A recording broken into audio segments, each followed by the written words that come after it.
जी नमस्कार, good morning. स्वागत है आपका अपने यूट्यूब चैनल दिशांजिया स्टडीज़ पर। और आज हम एक सीरीज़ जो है पीवाई की सीरीज़ में एक वीडियो करेंगे हरियाणा जीके की। और इसमें हरियाणा जीके से रिलेटेड सभी पीवाई क्यू जो हैं हरियाणा जीके में जो 1857 की क्रांति है और जिसमें क्या नाम है कांग्रेस का उदय 1857 की क्रांति और उसका जो कांग्रेस का उदय जो है इसके बारे में हम पढ़ेंगे। और एक छोटी सी समरी जो है वो चौधरी छोटू राम के बारे में भी हम करेंगे और उनसे रिलेटेड जितने भी इम्पोर्टेंट क्वेश्चन बनते हैं चौधरी छोटू राम से वो भी कवर करेंगे। तो चौधरी छोटू राम के बारे में जो क्वेश्चंस और इनकी जो छोटी सी समरी है वो वीडियो के लास्ट में है, तो वीडियो कृपया करके पूरी देखें और पसंद आए तो लाइक शेयर और सब्सक्राइब करें। चलिए शुरू करते हैं आज की वीडियो। क्वेश्चन है 1857 की क्रांति के दौरान हरियाणा में किस स्थान पर सबसे पहले विद्रोह हुआ था। तो सबसे पहले विद्रोह कहाँ पर होगा, जहाँ पर यह सैनिक विद्रोह था तो सबसे पहले हरियाणा में हुआ था विद्रोह अंबाला में, क्योंकि यहाँ पर जो है एक सैनिक छावनी थी और जो क्रांति थी वो होनी थी 31 मई को, लेकिन ये स्टार्ट हो गई थी सैनिकों के विद्रोह के चलते 10 मई को। तो जो 10 मई को क्रांति की शुरुआत हुई कहाँ से हुई थी, अंबाला से। 10 मई 1857 को मेरठ में विद्रोह के बाद मेरठ में शुरू हुई, तो हरियाणा में जो है क्रांति की चिंगारी सबसे पहले कहाँ पर हुई, अंबाला छावनी में। यहाँ भारतीय सैनिकों ने अंग्रेजों के खिलाफ जो है वो बगावत कर दी थी। नेक्स्ट क्वेश्चन है 1857 की क्रांति में झज्जर के शासक अब्दुल रहमान खान का क्या हश्र हुआ। तो आपको जो है इसके बारे में एक डिटेल वीडियो जो हमने डाली है यूट्यूब पे, तो उसमें हमने बताया था कि झज्जर से जैसे झज्जर में डबल जय आ रहा है वैसे ही अब्दुल रहमान में डबल र है, तो इससे जो है याद करने में आसानी रहेगी आपको। झज्जर के शासक जो थे 1857 की क्रांति में जो नेतृत्व कर रहे थे वो थे अब्दुल रहमान खान। और इनके साथ क्या हुआ था कि क्रांति में सक्रिय भाग लेने का कारण जो है इनको अंग्रेज़ों ने पकड़ लिया था और इनको दिल्ली में फांसी पर लटका दिया गया था। जितने भी शासक अंग्रेज़ों ने पकड़े थे सबको जो है फांसी दे दी थी। तो इसका जो है ऑप्शन ए राइट आंसर हो जाएगा। इसमें अब्दुल रहमान खान को क्या किया, फांसी पर लटका दिया गया था। नेक्स्ट क्वेश्चन है 1857 की क्रांति के दौरान हरियाणा में अंग्रेजों के खिलाफ सबसे प्रभावशाली नेतृत्व किसने किया था। तो सबसे प्रभावशाली नेतृत्व किया था राव तुलाराम ने। नाहर सिंह तो पकड़े गए थे और उनको जो है फांसी दे दी गई थी, लेकिन राव तुलाराम जो है इन्होंने इनकी जीत तो पक्की हो गई थी, लेकिन उसके बाद जो है इनको लगा जब अंग्रेजी सेना से टक्कर हुई तो कुछ देसी रियासतें जो अंग्रेजों का साथ दे रही थी, तो इनको लगा कि अभी जो है संघर्ष ज़रूरी नहीं है, अगर जान बचेगी तो फिर दोबारा से जो है सहायता लेकर संघर्ष को जारी रखेंगे। तो ये जो विदेशी सहायता प्राप्त करने के लिए कहाँ चले गए थे, अफगानिस्तान। राव तुलाराम कौन थे, रेवाड़ी के शासक थे जिन्होंने अंग्रेजों के खिलाफ सशस्त्र संघर्ष किया और अफगानिस्तान जाकर विदेशी सहायता प्राप्त करने का प्रयास किया। तो इसका जो है ऑप्शन डी राइट आंसर हो जाएगा। नेक्स्ट क्वेश्चन है 1857 के विद्रोह में किस हरियाणवी राजा को अंग्रेजों ने धोखे से गिरफ्तार किया था। तो ये थे जो बल्लभगढ़ के शेर थे राजा नाहर सिंह, इनको इन्होंने जो है धोखे से गिरफ्तार किया था और जो चांदनी चौक था उस पर जो है इनको फांसी दे दी गई थी। दिल्ली में चांदनी चौक पर फांसी दे दी गई थी। बल्लभगढ़ के राजा नाहर सिंह ने 1857 की क्रांति में भाग लिया। विद्रोह के बाद अंग्रेजों ने इन्हें बुलाकर बंदी बना लिया, धोखे से बुलाया क्या नाम है समझौता करने के लिए, और इनको जो है बंदी बना लिया। बाद में चांदनी चौक दिल्ली में इनको क्या करा, फांसी दे दी गई। नेक्स्ट क्वेश्चन है राव तुलाराम ने अंग्रेजों से बचने के लिए कहाँ शरण ली थी। तो राव तुलाराम ने अभी जो ऊपर आया था ना क्वेश्चन, कहाँ शरण ली थी, अफगानिस्तान में। रेवाड़ी के वीर योद्धा राव तुलाराम ने अंग्रेजों से बचकर अफगानिस्तान चले गए थे और जहां उन्होंने विद्रोहियों के लिए समर्थन जुटाने का प्रयास किया।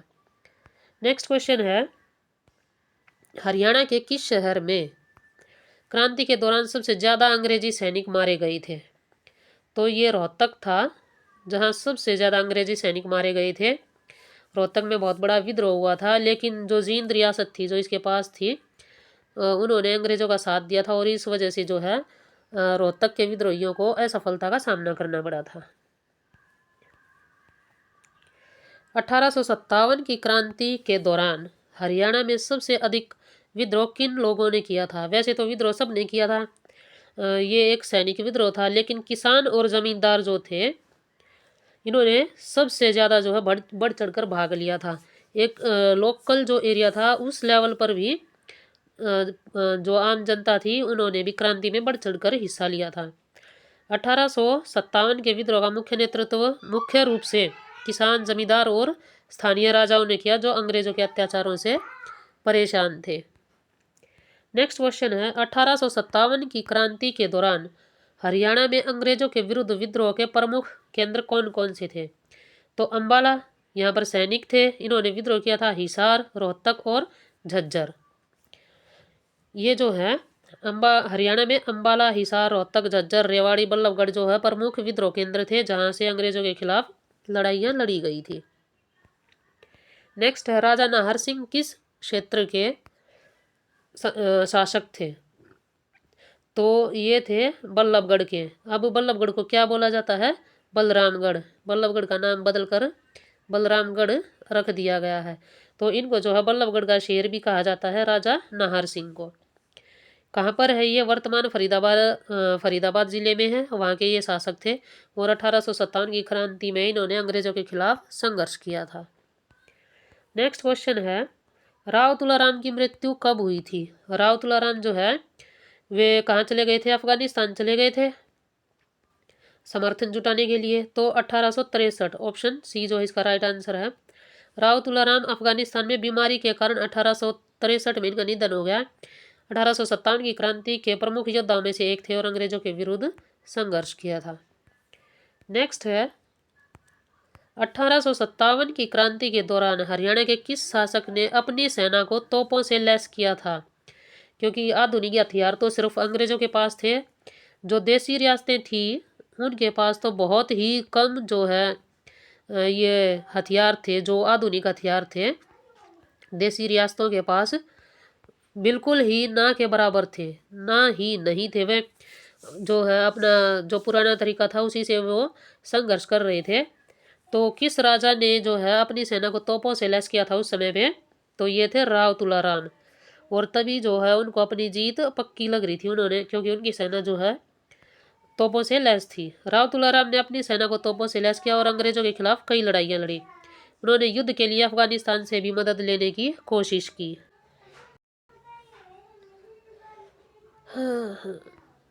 नेक्स्ट है 1857 के विद्रोह के दौरान रोहतक में अंग्रेजों के खिलाफ विद्रोह का नेतृत्व किसने किया था? तो रोहतक में जो है किसने नेतृत्व किया था? रामलाल खेड़ा ने। कौन थे? रामलाल खेड़ा। इन्होंने जो है रोहतक में अंग्रेजों के खिलाफ क्या किया था? नेतृत्व किया था। 1857 की क्रांति में रामलाल खेड़ा ने अंग्रेजों के खिलाफ विद्रोह का नेतृत्व किया और इन्हें भारी नुकसान पहुंचाया था। नेक्स्ट क्वेश्चन है 1857 की क्रांति के दौरान हरियाणा में किन समुदायों ने अंग्रेजों के खिलाफ लड़ाई में बढ़ चढ़ कर हिस्सा लिया? तो जितने भी लोकल लेवल पर क्या थे, किसान थे, जमींदार थे और ये लोग थे जो इन्होंने बढ़ चढ़ कर हिस्सा लिया था। और इनमें कौन कौन थे? जाट, गुज्जर, यादव और मुस्लिम किसान। मतलब मुस्लिम किसान इन द सेंस जो लोकल जनता थी सभी ने जो है वो बढ़ चढ़ कर हिस्सा लिया था और अंग्रेजी सत्ता को चुनौती दी थी। नेक्स्ट है अंग्रेजों ने 1857 के विद्रोह को दबाने के बाद हरियाणा के कितने जिलों को पंजाब प्रांत में मिला दिया? और इसको क्या नाम दिया गया था? पंजाब प्रांत में मिलाने के बाद इसको नाम दिया था संयुक्त प्रांत। 1857 के विद्रोह को दबाने के बाद अंग्रेजों ने हरियाणा के 6 जिलों गुरुग्राम, रोहतक, हिसार, करनाल, अंबाला और दिल्ली को किस में मिलाया था? पंजाब प्रांत में। क्यों मिलाया था? क्योंकि पंजाब और हरियाणा की जो है वो लैंग्वेज में अंतर था। क्यों? पहले जो यूपी के अंडर थे वहाँ जो हरियाणा और यूपी की लैंग्वेज थी वो क्या थी? हिंदी थी। तो उनको जो है कम्युनिकेशन में प्रॉब्लम नहीं होती थी। लेकिन हरियाणा पंजाब की जो लैंग्वेज थी वो अलग थी, तो इनको कम्युनिकेशन में जो है प्रॉब्लम होती थी। तो ये ज़्यादा जो है इनके मतभेद बने रहे, इसलिए पंजाब में हरियाणा को मिला गया था। नेक्स्ट है, राजा नाहर सिंह का जन्म किस वर्ष हुआ था? राजा नाहर सिंह का जन्म जो है वो 1821 में हुआ था, और बल्लभगढ़ के वीर योद्धा थे, इनको बल्लभगढ़ का शेर कहा जाता था। नेक्स्ट क्वेश्चन है, हरियाणा के किस क्रांतिकारी ने विद्रोह के बाद नेपाल भागकर वहां संघर्ष जारी रखा? तो ये थे टीकाराम पंडित, ऑप्शन बी। टीकाराम पंडित हरियाणा के क्या थे? स्वतंत्रता सेनानी थे, जिन्होंने 1857 के विद्रोह में हिस्सा लिया और बाद में जो है नेपाल भागकर वहां भी संघर्ष को जारी रखा था। नेक्स्ट क्वेश्चन है, हरियाणा में 1857 के विद्रोह को दबाने के लिए अंग्रेजों ने किस सैन्य अधिकारी को भेजा था? तो ये सैन्य अधिकारी थे निकोलसन। कौन थे? निकोलसन थे, और इन्होंने जो है कई वीर सैनिकों को जो है फांसी दी थी और क्रांतिकारियों का दमन किया था। नेक्स्ट क्वेश्चन है, किस युद्ध में राव तुलाराम को अंग्रेजों से पराजय का सामना करना पड़ा? तो ये युद्ध था नसीबपुर का युद्ध, 16 नवंबर 1857 को हुआ था, और जिसमें राव तुलाराम और उनके साथियों को अंग्रेजों से हार का सामना करना पड़ा। और इसके बाद जो है राव तुलाराम कहाँ चले गए थे? अफगानिस्तान चले गए थे। ठीक है। नेक्स्ट क्वेश्चन है, 1857 के विद्रोह के दौरान अंग्रेजों ने अंबाला में कितने भारतीय सैनिकों को तोप से उड़ा दिया? क्योंकि वहाँ पर जो है जो सैनिक छावनी थी अंबाला में, तो यहाँ पर अंग्रेजों का फुल कंट्रोल था। क्या था? अंग्रेजों का फुल कंट्रोल था। तो कंट्रोल था, तो यहाँ पर जो है विद्रोह को इन्होंने दबा लिया था, और अंबाला में जो है विद्रोह अपने चरम पर नहीं था। इसमें क्या किया था उन्होंने? विद्रोह को कुचलने के लिए 200 भारतीय सैनिकों को तोप से बांधकर उड़ा दिया था, ताकि लोगों में क्या बनी रहे? दहशत, और वो जो है विद्रोह ना कर पाए। नेक्स्ट क्वेश्चन है, 1857 के विद्रोह के दौरान हरियाणा के कौन से क्षेत्र अंग्रेजों के नियंत्रण से पूरी तरह मुक्त हो गए थे? सिर्फ कुछ दिन के लिए, 4-5 दिन के लिए ही जो है ये क्षेत्र अंग्रेजों के जो है नियंत्रण से मुक्त हो गए थे। कौन कौन से थे? रेवाड़ी और बल्लभगढ़। रेवाड़ी में राजा नाहर सिंह, और बल्लभगढ़ में कौन थे? बल्लभगढ़ का शेर किसको बोला जाता था? राजा नाहर सिंह को। और राव तुलाराम जो थे, इन्होंने क्या किया था? ये 1857 की क्रांति में अंग्रेजों के कंट्रोल से बाहर हो गए थे, जो कुछ समय के लिए पूरी तरह अंग्रेजों के नियंत्रण से बाहर हो गए। राव तुलाराम और राजा नाहर सिंह ने यहाँ स्वतंत्र शासन चलाया, लेकिन ये सिर्फ 4-5 दिन की ही थी आज़ादी। अब है हरियाणा में जो कांग्रेस का उदय और उसका विस्तार कैसे कैसे हुआ, किस किसने हिस्सा लिया। हरियाणा में भारतीय राष्ट्रीय कांग्रेस की पहली इकाई कब स्थापित हुई? वैसे तो जो है कांग्रेस की स्थापना कब हुई थी? 1885 में। लेकिन हरियाणा में इसकी इकाई कब स्थापित हुई? 1920 में। उससे पहले जो है कांग्रेस का जो भी अधिवेशन हो रहे थे, वो हरियाणा से जो है प्रतिनिधि उसमें अधिवेशन में हिस्सा ले रहे थे। भारतीय राष्ट्रीय कांग्रेस की स्थापना 1885 में हुई, लेकिन हरियाणा में इसकी पहली इकाई 1920 में गठित हुई। इससे पहले हरियाणा के स्वतंत्रता सेनानी कांग्रेस के अन्य प्रांतीय संगठनों से जुड़े हुए थे। नेक्स्ट क्वेश्चन है, हरियाणा में कांग्रेस के प्रचार प्रसार में सबसे महत्वपूर्ण भूमिका किसने निभाई? सर छोटूराम नहीं थे। सर छोटूराम ने कांग्रेस का कोई प्रचार प्रसार नहीं किया, वो कांग्रेस के खिलाफ थे। मतलब कहा जाता है ऐसा कि वो कांग्रेस के खिलाफ थे। उन्होंने सिर्फ किसानों और जो है जो किसान थे उनके उत्थान के लिए कार्य किया था। जो आम जनता थी उनका कांग्रेस से कोई लेना देना नहीं था, उन्होंने तो और सिर्फ अलग ही पार्टी बनाई थी कोई। ये थे पंडित नेकीराम शर्मा, जिन्होंने कांग्रेस के प्रचार प्रसार में महत्वपूर्ण भूमिका निभाई थी। पंडित नेकीराम शर्मा हरियाणा में कांग्रेस के प्रमुख नेता थे। इन्होंने स्वतंत्रता संग्राम के दौरान कांग्रेस के विचारों का प्रचार और प्रसार किया, किसानों को अंग्रेजों के खिलाफ संगठित किया। नेक्स्ट है, हरियाणा में भारतीय राष्ट्रीय कांग्रेस का पहला अधिवेशन किस वर्ष हुआ? तो हरियाणा में भारतीय राष्ट्रीय कांग्रेस का पहला अधिवेशन जो है वो हुआ था 1926 में। इकाई स्थापित हुई थी 1920 में और पहला अधिवेशन हुआ 1926 में। कहाँ पर आयोजित हुआ? रोहतक में। इसमें कई प्रमुख नेताओं ने हिस्सा लिया और स्वतंत्रता आंदोलन को गति दी। नेक्स्ट है 1939 में 1939 में हरियाणा में कांग्रेस की गतिविधियों को किस नेता ने मजबूती दी? तो ये थे चौधरी रणबीर सिंह हुड्डा, जो हमारे पहले सीएम थे भूपेंद्र सिंह हुड्डा। तो उनके जो है चौधरी रणबीर सिंह हुड्डा से जो है वो संबंधित हैं। चौधरी रणबीर सिंह हुड्डा कांग्रेस हरियाणा में कांग्रेस के महत्वपूर्ण नेता थे। उन्होंने 1939 में कांग्रेस की गतिविधियों को मजबूत किया और आज़ादी के आंदोलन में किसानों को प्रेरित किया। रणबीर सिंह हुड्डा जो है ये रोहतक में IMT चौक पर भी जो इनका एक स्टैचू बना हुआ है, आप वहां पर देख सकते हैं।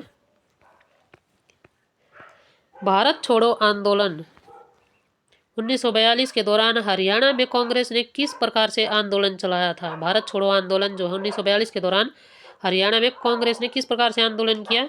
तो उन्होंने सविनय अवज्ञा आंदोलन चलाया था। सविनय अवज्ञा आंदोलन के जो इसमें कांग्रेस के कार्यकर्ता थे, उन्होंने क्या किया? जुलूस निकाले, सत्याग्रह किया और ब्रिटिश सरकार के खिलाफ आंदोलन किया। नेक्स्ट क्वेश्चन है 1940 में के दशक में हरियाणा में कांग्रेस की स्थिति को मजबूत करने में किस संगठन ने मदद की? 1940 के दशक में हरियाणा में कांग्रेस की स्थिति को मजबूत करने के लिए किस संगठन ने मदद की थी? तो ये था आर्य समाज। कौन था? आर्य समाज था जिसने कांग्रेस के संगठन को मजबूत किया था। आर्य समाज ने कांग्रेस के विचारों को आगे बढ़ाने में महत्वपूर्ण भूमिका निभाई। इसने समाज सुधार और स्वतंत्रता संग्राम में हिस्सा लिया, जिससे कांग्रेस को समर्थन मिला। नेक्स्ट है हरियाणा में कांग्रेस के सबसे पहले बड़े नेता कौन थे जिन्होंने स्वतंत्रता संग्राम में भाग लिया था? तो ये थे पंडित नेकीराम शर्मा। अभी आया था क्वेश्चन। पंडित नेकीराम शर्मा हरियाणा में कांग्रेस के शुरुआती बड़े नेता थे। शुरुआत के जो थे, इन्होंने स्वतंत्रता संग्राम में भाग लिया और कांग्रेस के विचारों का प्रचार किया था। नेक्स्ट क्वेश्चन है 1937 के चुनाव में हरियाणा तब का पंजाब, क्योंकि तब जो है हरियाणा किसका हिस्सा था? पंजाब का। कांग्रेस को कितनी सीटें मिली 1937 के चुनाव में? तो कांग्रेस को मिली थी 28 सीटें। 1937 के प्रांतीय चुनाव में जब हरियाणा पंजाब का हिस्सा था, कांग्रेस ने 28 सीटें जीती थी, जिससे क्षेत्र में कांग्रेस की पकड़ मजबूत हुई थी। नेक्स्ट क्वेश्चन है हरियाणा में कांग्रेस की मजबूती में किस आंदोलन ने महत्वपूर्ण भूमिका निभाई थी? कांग्रेस को किस आंदोलन ने मजबूत किया था? ये था सविनय अवज्ञा आंदोलन था, किसान आंदोलन था, इसको जो है चौधरी छोटूराम लीड कर रहे थे, मजदूर आंदोलन थे, और मतलब ये सभी जो है ऑप्शन इसमें कांग्रेस की मजबूती दे रहे थे। हरियाणा में कांग्रेस की मजबूती में सविनय अवज्ञा आंदोलन, किसान आंदोलन और मजदूर आंदोलन ने महत्वपूर्ण भूमिका निभाई। इन आंदोलनों के जरिए जनता कांग्रेस से जुड़ी और स्वतंत्रता संग्राम तेज हुआ। नेक्स्ट क्वेश्चन है हरियाणा में स्वतंत्रता संग्राम के दौरान कांग्रेस का प्रमुख केंद्र कौन सा शहर था? तो ये रोहतक था। कौन सा शहर था? रोहतक। यहाँ से कई महत्वपूर्ण नेता उभरे और स्वतंत्रता संग्राम के दौरान यहाँ से आंदोलन का नेतृत्व किया। कौन कौन थे? पंडित नेकीराम थे, नेकीराम शर्मा थे, और रणबीर सिंह हुड्डा थे। रणबीर सिंह हुड्डा रोहतक से थे। नेक्स्ट क्वेश्चन है अब जो है हम पढ़ेंगे चौधरी छोटूराम को। चौधरी छोटूराम के जो सामाजिक कार्य थे, कौन कौन से आंदोलन थे, क्या क्या इन्होंने किया था, इनके पत्र पत्रिकाएं क्या क्या थे, उस सब के बारे में पढ़ेंगे। तो चौधरी छोटूराम कौन थे? भारतीय किसानों और जमींदारों के सबसे बड़े नेताओं में से एक थे। इन्होंने अंग्रेजों के सहयोग से किसान हितों की रक्षा के लिए कई क्रांतिकारी कदम उठाए और सामाजिक सुधारों की महत्वपूर्ण भूमिका निभाई। देखते हैं जीवन परिचय। पूरा नाम क्या था? राय बहादुर। इनको राय बहादुर की उपाधि मिली थी। चौधरी छोटूराम, एक इनको सर की भी उपाधि मिली थी। इनका पूरा नाम बोला जाता था सर राय बहादुर चौधरी छोटूराम। जन्म हुआ था इनका 24 नवंबर को गढ़ी सांपला। अब गढ़ी सांपला का नाम बदल कर क्या कर दिया गया है? छोटूराम नगर कर दिया है। छोटूराम नगर, सर छोटूराम नगर नाम बदल दिया गया है इसका। शिक्षा कहाँ से ली? सेंट स्टीफेंस कॉलेज दिल्ली से, और लॉ की पढ़ाई की, और मृत्यु हुई थी 9 मार्च 1945 को, 1945 को। इनकी भागीदारी और आंदोलन कौन कौन से थे? भारतीय राजनीति में प्रवेश 1916 1920। क्या किया था? चौधरी छोटूराम ने 1916 में जाट गजट नामक समाचार पत्र जो है वो निकाला था। इस अखबार के माध्यम से किसानों की समस्याओं को उजागर किया। कांग्रेस के प्रभाव में आकर कुछ समय तक प्रचार प्रसार नहीं किया था, सिर्फ उनके प्रभाव में आकर कुछ समय तक भारतीय स्वतंत्रता संग्राम में जो है ये सक्रिय रहे थे। जाट गजट इन्होंने एक पत्रिका निकाली थी, क्योंकि इनको जो है इनके पास 10 बीघा ज़मीन थी और उसके लिए जो है इनको कर्ज चाहिए था। तो तब जो है साहूकारों और जो भी ये छोटे मोटे देसी जो रियासतों के नवाब थे और जो साहूकार थे कर्ज देते थे, उनकी लूट के बारे में इन्होंने खूब लिखा था। यूनियनिस्ट पार्टी की स्थापना चौधरी छोटूराम ने 1923 में यूनियनिस्ट पार्टी जमींदारा लीग की स्थापना की। यह पार्टी विशेष रूप से किसानों, जमींदारों और ग्रामीण वर्ग के शिक्षा के हितों की रक्षा के लिए बनाई गई थी। पंजाब सरकार में मंत्री पद 1937 से 1945। 1937 में यूनियनिस्ट पार्टी की जीत के बाद वे पंजाब सरकार में क्या रहे थे? राजस्व मंत्री। इस दौरान उन्होंने कानून पारित करवाए थे। पहला था कर्ज मुक्ति कानून, ये 1938 किसानों को साहूकारों के शोषण से बचाने के लिए बनाया था। दूसरा था मंडी अधिनियम, किसानों को उनकी फसल का उचित मूल्य दिलाने के लिए कानून लागू किया था। जो MSP अब आजकल किसान आंदोलन कर रहे हैं ना, ये मंडी अधिनियम के दिन है।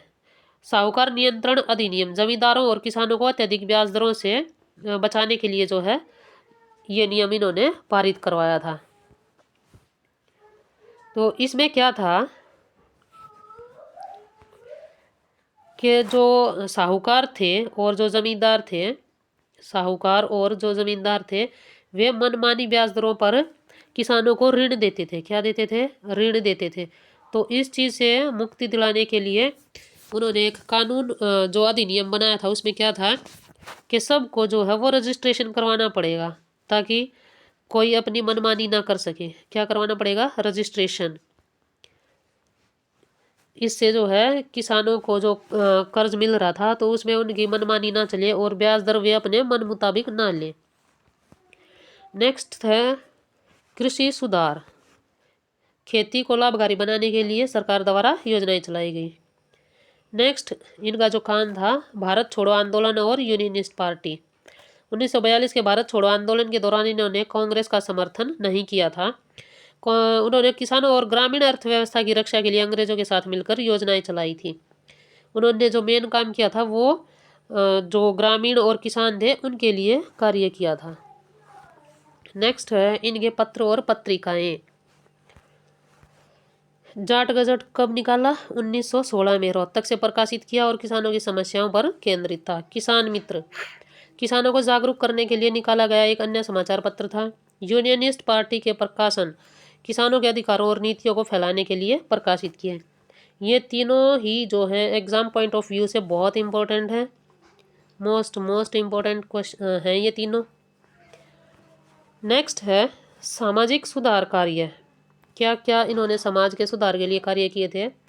चौधरी छोटूराम ने न केवल एक किसान नेता थे बल्कि एक समाज सुधारक भी थे। उनके प्रमुख सामाजिक सुधार क्या हैं? किसानों के अधिकारों की रक्षा की, साहूकारों और महाजनों के शोषण से बचाने के लिए कानून बनाए थे और किसानों को न्यूनतम समर्थन मूल्य MSP जो है वो दिलाने का प्रयास किया था। शिक्षा और जागरूकता क्या किया था? किसानों और मजदूर वर्ग को शिक्षित करने के लिए स्कूल और शिक्षण संस्थान खुलवाए थे और महिलाओं की शिक्षा पर जोर दिया था। सामाजिक समानता, जातिगत भेदभाव को खत्म करने का प्रयास किया और ग्रामीण समुदायों के बीच एकता को बढ़ाने के लिए काम किया था। सिंचाई और कृषि, नहरों और सिंचाई सुविधाओं का विस्तार करवाया। बहुत ही महत्वपूर्ण योगदान रहा था। जो भाखड़ा बांध की जो योजना थी वो इन्हीं के प्रयासों का एक फल है। किसानों को सरकारी सुविधाएं दिलाने के लिए महत्वपूर्ण भूमिका निभाई। तो इसमें जो है चौधरी छोटूराम ने अपने जीवन में किसानों और मजदूरों के लिए कार्य किया, समाज सुधारक थे, सशक्त राजनेता और किसानों के बीच मसीहा थे। उनको क्या बोला जाता था? रहबरे आजम, रहबर ए आजम और किसानों का मसीहा जो है इनको बोला जाता था। उनका जो है किसानों के मसीहा के रूप में जाना जाता था। उनके कर्ज मुक्ति आंदोलन, यूनियनिस्ट पार्टी की स्थापना और मंडी सुधार अधिनियम आज भी किसानों के लिए क्या है? एक मिसाल बने हुए हैं। उनके योगदान को याद रखने के लिए हरियाणा और पंजाब में क्या है?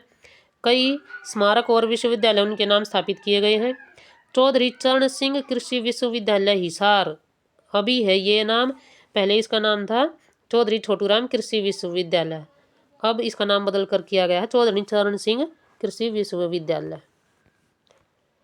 अब हैं चौधरी छोटूराम से रिलेटेड कुछ क्वेश्चंस जो हर बार पेपर में आते हैं। चौधरी छोटूराम ने किस वर्ष यूनियनिस्ट पार्टी या जमींदार लीग की स्थापना की? ये की थी 1923 में। यह पार्टी मुख्य रूप से किसान, मजदूर और उनके हितों की रक्षा के लिए बनी थी। नेक्स्ट क्वेश्चन है, चौधरी छोटूराम को किस नाम से जाना जाता था? किसान नेता, जमींदारों का मसीहा, दीनबंधु। तो ये सभी जो ऑप्शन है राइट आंसर हो जाएगा ऑप्शन डी। किसानों का नेता भी उनको माना गया, जमींदारों का मसीहा उनको बोला गया और दीनबंधु भी नाम दिया गया था।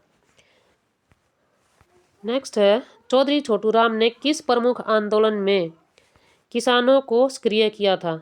तो ये था किसान आंदोलन। किसानों को सक्रिय किया तो किसान आंदोलन ही रहा होगा ना। किसान आंदोलन से जुड़कर किसानों की समस्याओं को हल करने के लिए कई सुधार किए थे। नेक्स्ट है क्वेश्चन, चौधरी छोटूराम के प्रयासों से 1938 में कौन सा कानून पारित हुआ था? तो ये था कर्ज माफी अधिनियम। 1938 में किसान कर्ज मुक्ति कानून, डेट रिलीफ एक्ट जो है वो लागू करवाया था, जिसमें किसानों को साहूकारों के शोषण से बचाया जा सके। चौधरी छोटूराम ने किस अखबार की स्थापना की थी? तो ये था जाट गजट। रोहतक से निकाला इन्होंने शुरू किया था और 1916 में, जो किसानों और जमींदारों की समस्याओं को उठाने का एक प्रमुख मंच था। नेक्स्ट क्वेश्चन है, चौधरी छोटूराम ने ब्रिटिश सरकार में कौन सा महत्वपूर्ण पद संभाला? तो ये था पंजाब सरकार में राजस्व मंत्री। क्या बने थे ये? राजस्व मंत्री बने थे और इस पद पर इन्होंने रहते हुए कई सुधार किए थे। नेक्स्ट है, चौधरी छोटूराम के प्रयासों से कौन सा अधिनियम लागू हुआ जिसमें किसानों को उनकी फसल का सही मूल्य मिला? यह था मंडी अधिनियम। कौन सा था? मंडी अधिनियम। और इसमें जो है किसानों को बिचौलियों के शोषण से बचाया और उन्हें उनकी फसल का उचित मूल्य दिलवाया था। नेक्स्ट है, चौधरी छोटूराम ने किसानों को ऋण से बचाने के लिए कौन सा सुधार किया था? तो ये था साहूकार नियंत्रण अधिनियम, जिससे किसानों को अत्यधिक ब्याज दरों से बचाया जा सके। चौधरी छोटूराम का मुख्य उद्देश्य क्या था? किसानों और मजदूरों की रक्षा करना ये था। ब्रिटिश सरकार का समर्थन ऐसा कुछ नहीं था, उन्होंने सिर्फ ब्रिटिश सरकार के साथ मिलकर योजनाएं चलाई थी। योजनाएं, क्योंकि रूल तो ब्रिटिश सरकार का ही था ना। व्यापारियों के अधिकारों की रक्षा नहीं की थी, जमींदारों को बढ़ावा ऐसा कोई बढ़ावा नहीं दिया था। उन्होंने किसानों और मजदूरों की रक्षा का जो उनका मुख्य उद्देश्य था सिर्फ उन्होंने वही किया था, जो आर्थिक रूप से स्वतंत्र बना था। नेक्स्ट है, चौधरी छोटूराम की मृत्यु कब हुई? तो ये हुई थी 1945 में, 9 मार्च 1945 में। चौधरी छोटूराम का जन्म किस स्थान पर हुआ था? रोहतक के गढ़ी सांपला में, जिसका नाम अब क्या है? छोटूराम नगर कर दिया गया है। सर छोटूराम नगर जो है अब गढ़ी सांपला का नाम बदल दिया गया है। नेक्स्ट है, चौधरी छोटूराम किस समुदाय से थे? तो वे जाट समुदाय से थे। चौधरी छोटूराम को कौन सी उपाधि दी गई थी? दीनबंधु भी, सर भी और लोकनायक और जननायक तो नहीं था। इसमें जो है सर की उपाधि दी थी, लेकिन वे हमेशा किसानों के लिए काम करते रहे। नेक्स्ट है, चौधरी छोटूराम की स्मृति में हरियाणा में कौन सा प्रमुख स्मारक बनाया गया है? तो ये है जो क्या था, चौधरी छोटूराम कृषि विश्वविद्यालय था, जिसका नाम अब क्या है? चौधरी चरण सिंह विश्वविद्यालय हिसार। कर दिया गया है। नेक्स्ट है चौधरी छोटूराम के सुधारों का मुख्य उद्देश्य क्या था। तो उनके जो सुधारों का मुख्य उद्देश्य था किसानों को आर्थिक रूप से स्वतंत्र बनाना और जमींदारों के शोषण से बचाकर उन्हें आर्थिक रूप से स्वतंत्र बनाना ही उनका मुख्य उद्देश्य था। उन्होंने जो है किसानों के लिए ही कार्य किया था और उनको किसानों के मसीहा के रूप में जाना जाता है। तो ये थी आज की एक छोटी सी वीडियो। सभी सीईटी और एचटेट एग्ज़ाम के लिए बहुत ही इम्पोर्टेंट वीडियो है। ये वीडियो जो है HPSC HCS लेवल पर भी आपको बहुत हेल्पफुल रहेगी। तो वीडियो को लाइक एंड शेयर करें और चैनल को सब्सक्राइब करें। तो मिलते हैं नेक्स्ट वीडियो में। धन्यवाद।